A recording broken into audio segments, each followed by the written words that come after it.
¿Alguna vez te has preguntado por qué un objeto supuestamente sagrado podía matar instantáneamente a quien se atreviera a tocarlo? No estamos hablando de una maldición, ni de un mito antiguo lleno de simbolismo.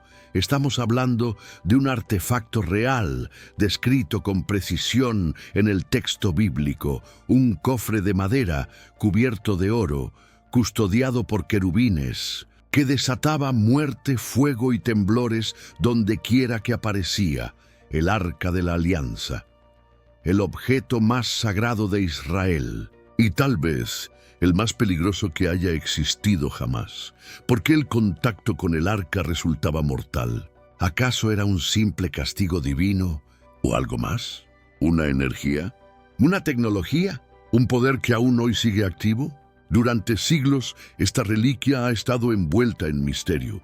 Pero lo más inquietante no es lo que se dice sobre ella, sino lo que no se dice. Porque entre archivos sellados, catacumbas silenciosas y ruinas enterradas, se esconde un secreto que ha sido cuidadosamente protegido.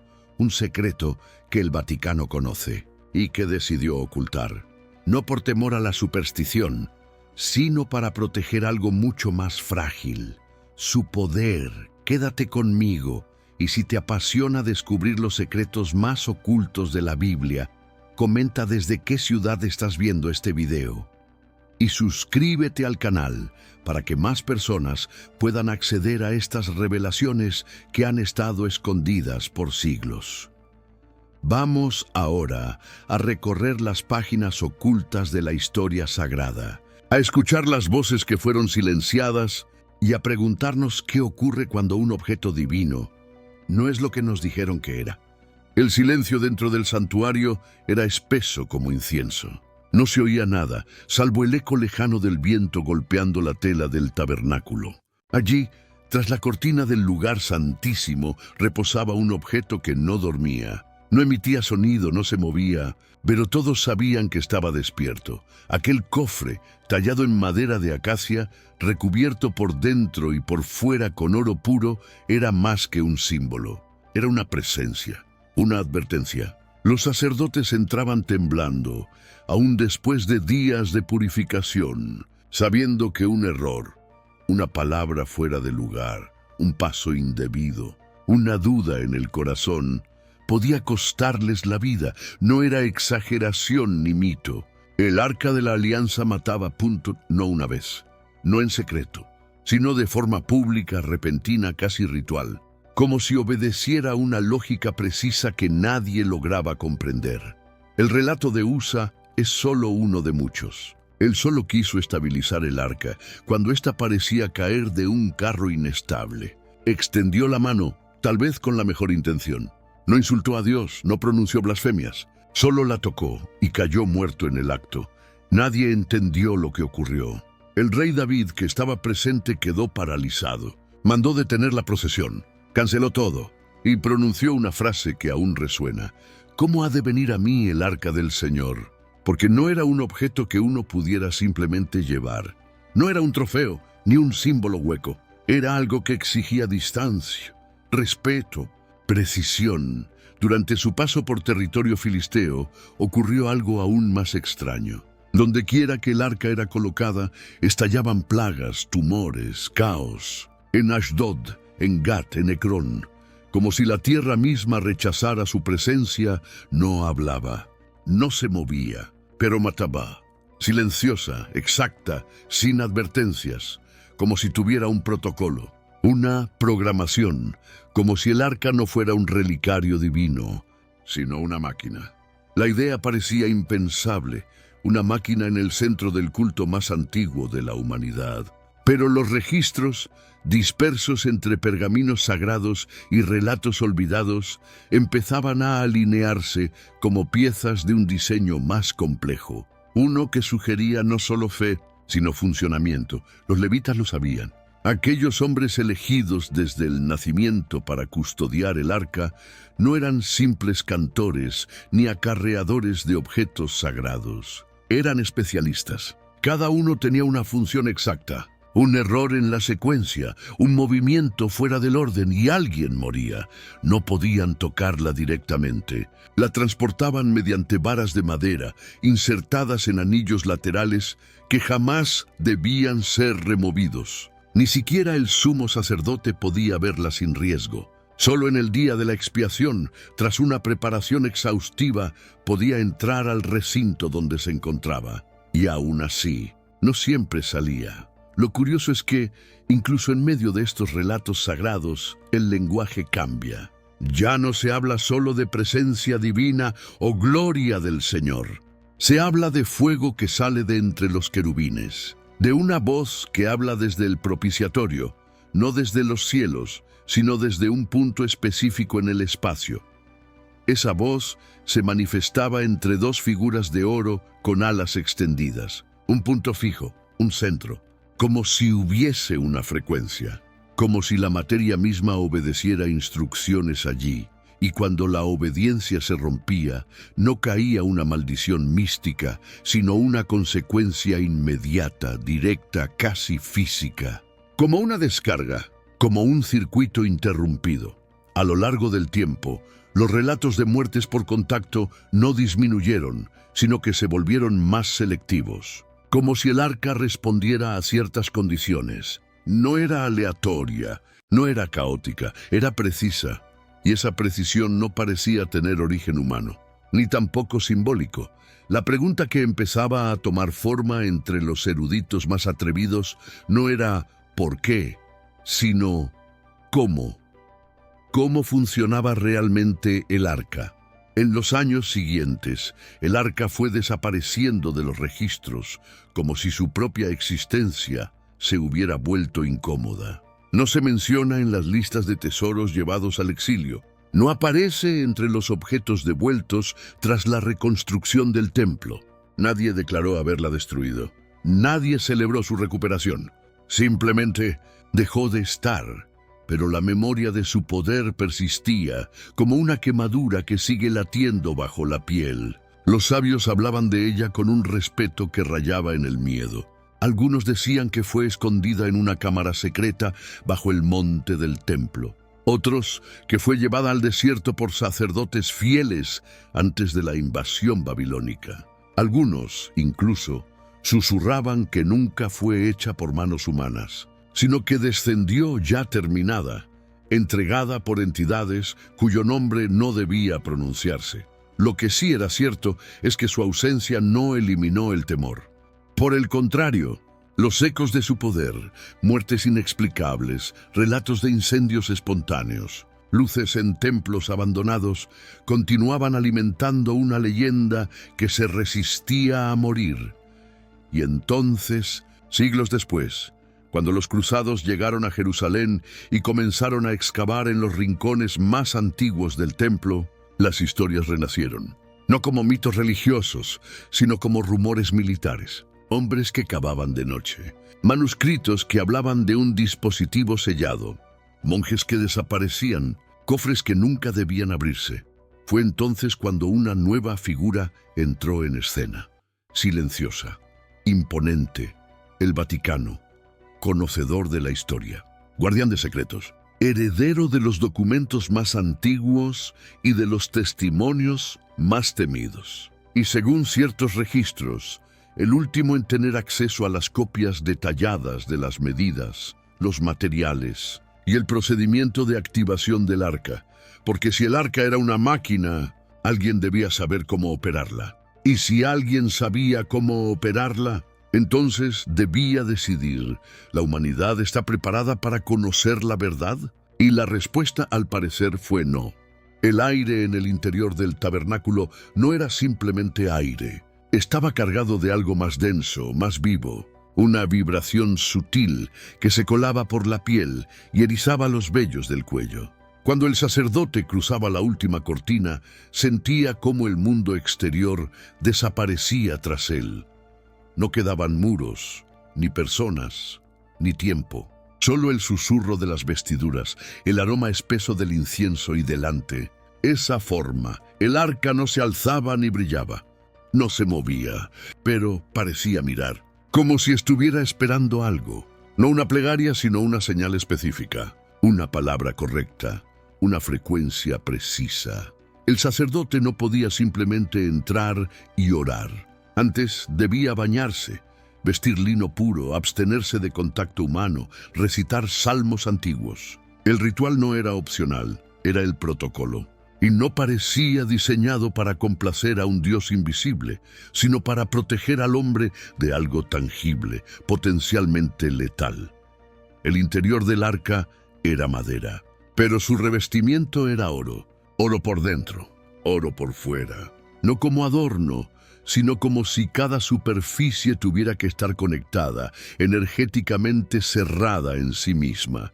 2 varas de acacia también revestidas, que nunca debían retirarse, sobresalían como antenas sagradas. El propiciatorio, la tapa, no era solo un cierre, era el punto focal. 2 querubines de oro puro, con alas extendidas, inclinadas una hacia otra sin tocarse. Entre ellos, un espacio vacío, un hueco. El lugar donde ocurría algo, allí se decía que hablaba Dios. Pero el término hebreo, desde entre los querubines, podría también aludir a una resonancia, una manifestación localizada, como si aquel punto fuera calibrado, activado, contenido, y cada parte del ritual, cada objeto, cada palabra, cada paso, parecía diseñado no para conmover un corazón celestial, sino para no activar por error un mecanismo, uno que no comprendían, pero que funcionaba, y que sin saberlo, tal vez ya estaban encendiendo.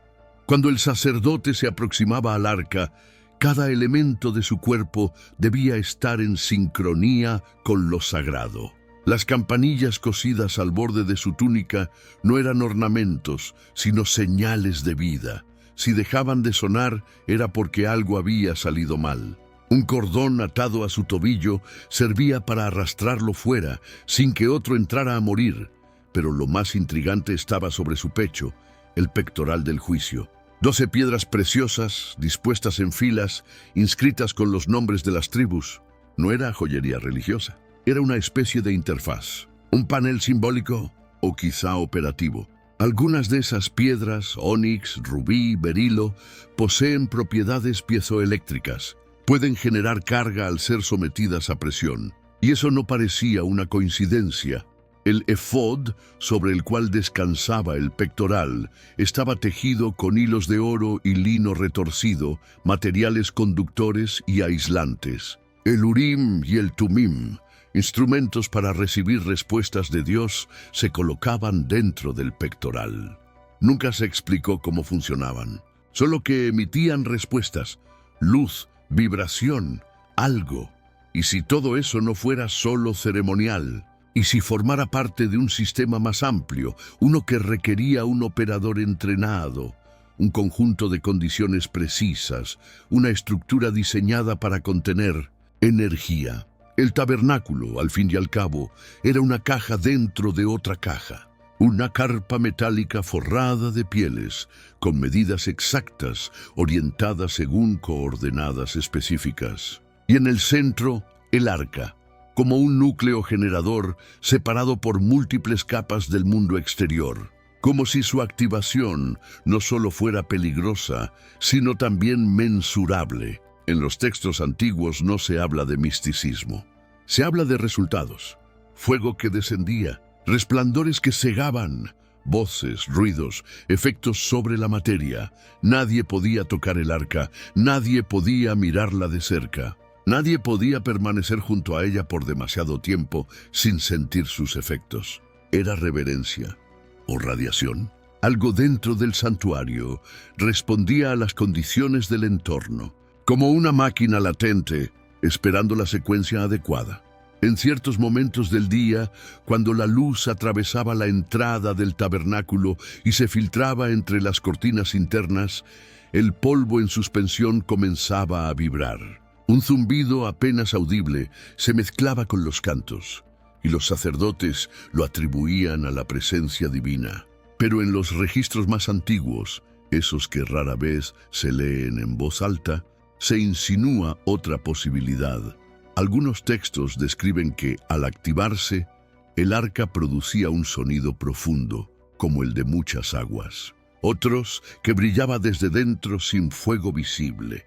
Y hay incluso testimonios que relatan que el cabello de los sacerdotes se erizaba, que sus manos temblaban, que el aire alrededor se volvía pesado, no como en una epifanía, sino como en una tormenta eléctrica. En tiempos de guerra, el arca marchaba al frente, pero no siempre con buenos resultados. Si las condiciones del pueblo no eran puras, si los sacerdotes estaban contaminados o si las instrucciones eran desobedecidas, el arca no solo fallaba en proteger, sino que se volvía contra su propio pueblo, como si reconociera algo alterado, como si discriminara, y si no respondía a la fe, sino a la frecuencia. ¿Y si solo quienes vibraban en la sintonía correcta podían activarla sin morir? Lo que nos lleva a una pregunta más incómoda. ¿Quién diseñó el arca? Porque aunque Moisés recibió las instrucciones, estas no venían de su imaginación. Le fueron dictadas desde lo alto, en una montaña envuelta en nube y fuego, con truenos que hacían temblar el suelo. Y durante 40 días no se le dieron discursos, sino medidas, diagramas, proporciones. El Dios del Sinaí no pidió imágenes, pidió ingeniería, y cuando el arca fue finalmente construida, no se le consagró con himnos, sino con una nube que descendió violentamente y llenó todo el lugar. Nadie podía entrar, nadie podía resistir su peso, como si en ese momento algo se hubiera encendido, y nunca más se hubiera apagado del todo, porque si el arca era tecnología, entonces alguien debía saberlo. Y ese alguien probablemente aún guarda el secreto. Las bibliotecas no son lugares inocentes. Algunas están diseñadas para mostrar lo que fue escrito, otras para ocultar lo que no debe ser leído. En algún punto del subsuelo romano, más allá de los salones donde se exhiben reliquias y arte sacro, existe un corredor sin ventanas ni relojes, cuya entrada solo se abre con autorización directa. Allí, custodiado por silencio y acero, el archivo secreto del Vaticano se extiende como un laberinto de historia no contada. No está compuesto por libros encuadernados con belleza ni vitrinas iluminadas. Son cajas, pergaminos, correspondencias rotuladas con tinta desvaída. Y entre ellos, según quienes afirman haberlos visto, hay registros que no figuran en ningún catálogo público. Informes sobre Jerusalén, mapas medievales con anotaciones templarias, esquemas rudimentarios del arca y cartas cifradas entre papas y reyes donde se habla de la reliquia peligrosa que no debe despertar. Porque el Vaticano, a diferencia de muchos imperios, no necesitó conquistar territorios para acumular poder. Solo necesitaba información. Y durante siglos la recolectó con la paciencia del que no tiene prisa. Cuando los cruzados tomaron Jerusalén en 1099, no fue solo una campaña militar. Fue una operación espiritual y arqueológica. Muchos de los que entraron al templo no eran soldados comunes. Eran hombres instruidos, enviados con instrucciones específicas. No buscaban oro. Buscaban algo más antiguo. Algo que aún ardía en la memoria del pueblo elegido. Entre ellos surgiría pronto una orden distinta. Se llamaban a sí mismos los pobres caballeros de Cristo, pero el mundo los conocería como templarios. Y desde sus primeros años estuvieron obsesionados con los sótanos del templo. Excavaron en secreto, sellaron túneles, extraían objetos que no se mostraban en procesiones, sino que eran enviados en cofres sellados por rutas vigiladas hacia los puertos controlados por la Iglesia. El contenido de esos cofres sigue sin conocerse del todo, pero su destino final era claro: Roma. Y los hombres que los custodiaban nunca hablaron. El silencio de los templarios no era fruto del voto, era protección. Porque sabían que lo que habían encontrado no podía ser compartido sin consecuencias. No era una reliquia cualquiera, no era un texto perdido ni un artefacto decorativo. Era una amenaza para la estructura misma del poder espiritual establecido. Durante años trasladaron piezas, estudiaron inscripciones, compartieron visiones entre ellos. Algunos hablaban de un campo invisible, otros de un libro sellado que no podía abrirse sin consecuencias. Unos pocos aseguraban haber presenciado luces, oído sonidos, sentido calor saliendo de objetos que no deberían emitirlo. Pero fuera lo que fuera, aquello que desenterraron bajo las piedras del antiguo templo terminó siendo considerado demasiado peligroso, incluso para ellos, y entonces, de pronto, el Vaticano cambió de rostro.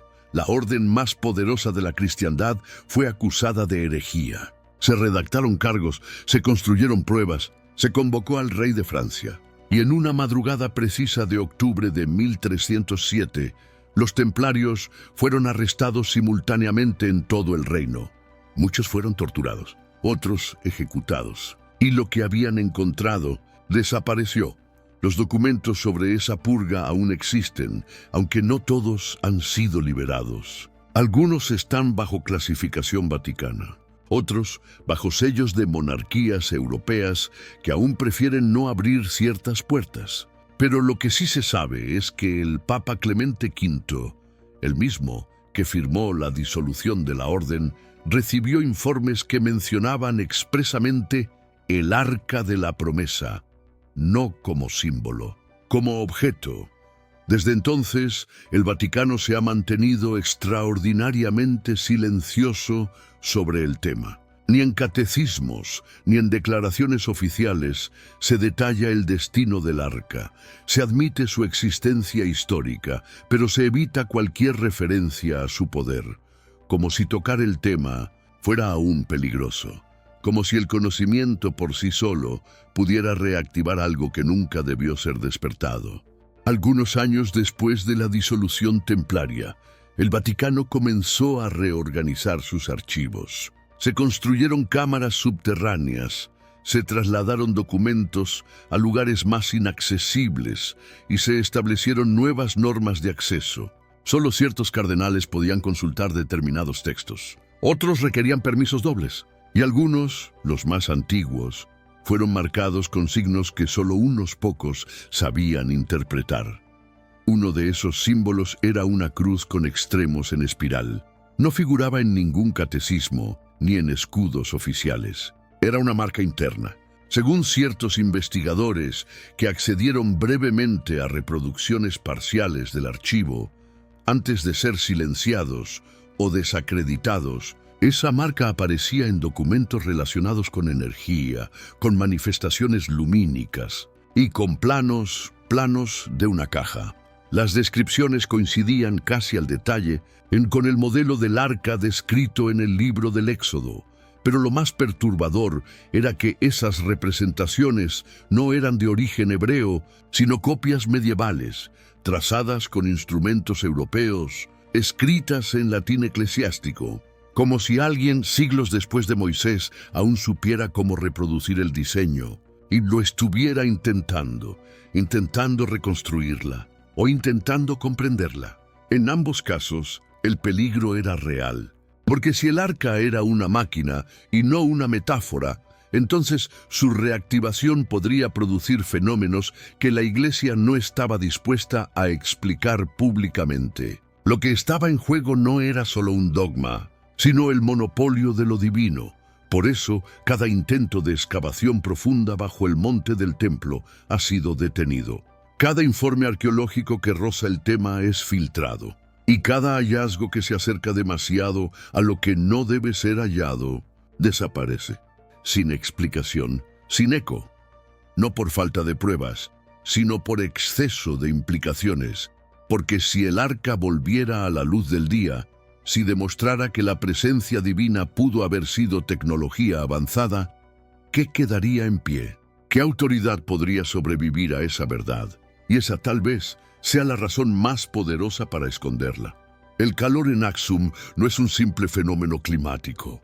Se siente antiguo, como si la tierra misma ardiera con historias no contadas. El viento levanta polvo rojo que se pega a la piel y a los ojos, como si quisiera impedir que alguien vea demasiado. Y entre ruinas de obeliscos caídos, inscripciones en ge'ez y silencios que parecen oraciones, Hay un templo que no figura en los mapas turísticos. Es pequeño, encerrado tras una reja de hierro forjado. No tiene vitrales ni mármol, pero dentro de sus muros vive un hombre que no puede salir y que, según se dice, custodia el objeto más peligroso de la historia sagrada, el Arca de la Alianza.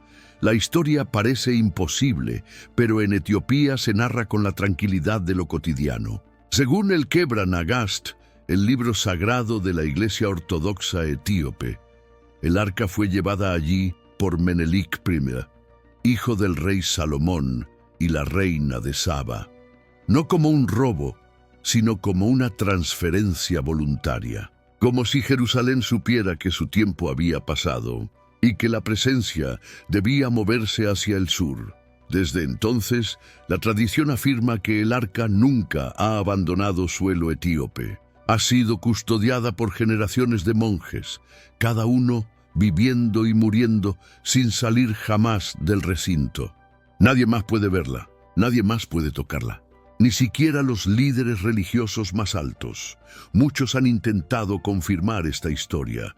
Arqueólogos, documentalistas, espías, todos detenidos por el mismo muro, el silencio.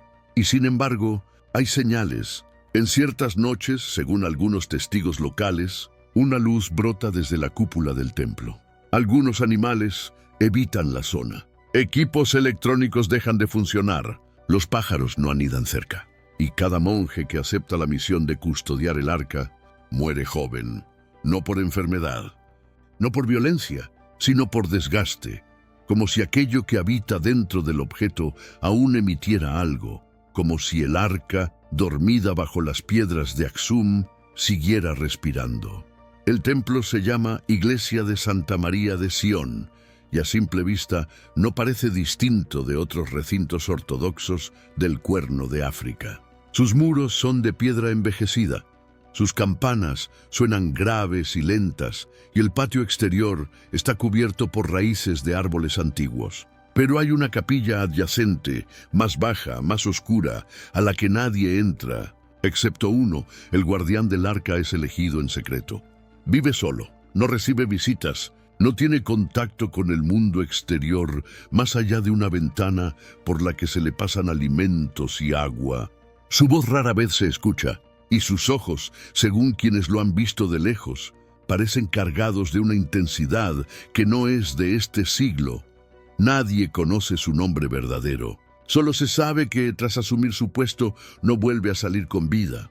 No por votos o normas impuestas, sino porque el arca, dicen, consume no como fuego, no como castigo, sino como una fuerza que requiere equilibrio, estabilidad, presencia absoluta. Un equipo de científicos italianos intentó en los años 90 medir campos electromagnéticos en la zona. No se les permitió acercarse al santuario, pero incluso a distancia detectaron anomalías.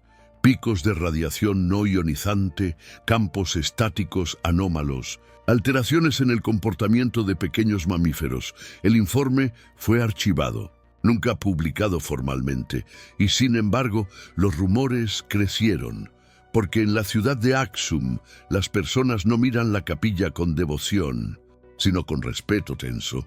Caminan más lento al pasar, no pronuncian el nombre del objeto que está dentro, no por tabú cultural, sino por algo más antiguo, como si supieran, sin necesidad de pruebas, que hay una fuerza contenida ahí dentro, dormida sí, pero latente. Los ancianos afirman que hubo un tiempo en que el arca hablaba, emitía sonidos desde el interior, se encendía sin fuego, vibraba, luego se volvió silenciosa, pero nunca dejó de estar. Una vez al año, durante la ceremonia de Timket, los sacerdotes de Axum realizan una procesión. Llevan sobre sus cabezas una réplica del arca, o eso dicen, cubierta por telas bordadas, protegida por cánticos y columnas de incienso. El pueblo baila, canta, llora, pero entre ellos hay una certeza que nadie se atreve a decir en voz alta: esa no es la verdadera. La original nunca se muestra, nunca se toca, nunca sale, y sin embargo, Todos actúan como si supieran que sigue allí, vigilando. Desde la colina, el santuario parece una sombra dormida. Pero quienes han vivido toda su vida bajo su presencia, dicen que hay noches en que se oyen golpes, como si algo se moviera dentro. Otras veces, un destello cruza la bóveda, sin fuente de origen. Algunos aseguran haber oído un zumbido bajo, constante que detiene el canto de los grillos y silencia a los perros. Y siempre, alguien muere poco después. Los ancianos no hablan de castigo, hablan de fatiga espiritual, de la carga de estar demasiado cerca de lo sagrado, como si la custodia del arca exigiera no solo fe, sino una forma de resistencia que no es humana. La Iglesia Ortodoxa etíope ha rechazado repetidas veces la intervención de arqueólogos o equipos científicos. No se puede estudiar lo que es divino, han dicho, pero otros creen que lo que realmente temen es que alguien lo comprenda, que descifre su naturaleza, que vea en ella no una presencia, sino un mecanismo, porque si el arca aún está activa, si aún vibra, si aún consume la vida de quienes se le acercan, entonces la historia bíblica no terminó. Está esperando, y lo hace en silencio, entre las sombras de piedra caliente, mientras el mundo gira sin saberlo. Y si no ha sido escondida por temor a la idolatría, sino por temor a que alguien aprenda a encenderla. Y si Etiopía no es el fin de la historia, sino el umbral de su reactivación, en un laboratorio oculto bajo tierra, entre paredes de plomo y sensores que nunca duermen, un grupo reducido de científicos observa un objeto cubierto por mantas térmicas. No lo tocan, no lo abren, solo miran. Y esperan, pues nadie fuera de ese recinto sabe exactamente qué están estudiando. Algunos creen que se trata de un fragmento arqueológico, otros de una anomalía energética recuperada en Medio Oriente. Pero hay un detalle que pone nerviosos incluso a los más escépticos. Emite un pulso constante, un zumbido suave, casi imperceptible, que varía según la presión atmosférica, la proximidad humana. Y el sonido no es radioactividad, no es estática, es algo más antiguo, más preciso. Uno de los informes técnicos, filtrado accidentalmente durante una conferencia internacional, hablaba de comportamientos de resonancia no reproducibles por medios actuales. Otro mencionaba que el objeto respondía de forma errática a frecuencias de baja vibración humana, como si reaccionara al miedo o a la oración. Y entonces alguien, no se sabe quién, escribió una frase al margen de un documento sellado, y si no es un artefacto pasivo. La pregunta encendió alarmas. En los últimos 20 años han aparecido informes aislados, excavaciones suspendidas sin explicación, manuscritos antiguos retirados de bibliotecas digitales, académicos desaparecidos, tras publicar artículos sobre tecnología sacra. Incluso en Jerusalén, un equipo de geólogos que intentaba mapear las cámaras bajo el monte del templo fue detenido por razones de seguridad internacional. Ningún gobierno se atribuye la intervención, pero todos parecen saber que hay algo que no debe ser tocado, o quizás algo que no debe ser encendido. La ciencia moderna se ha acercado más que nunca a los principios que podrían explicar fenómenos como el del arca. Resonancia, plasma contenido, vibración estructural, capacidad de emitir y recibir energía. Nada místico, todo medible, punchi. Sin embargo, cuanto más se acercan, más se aleja la posibilidad de acceso público. Como si alguien, una fuerza, una institución, una voluntad, aún estuviera protegiendo el secreto.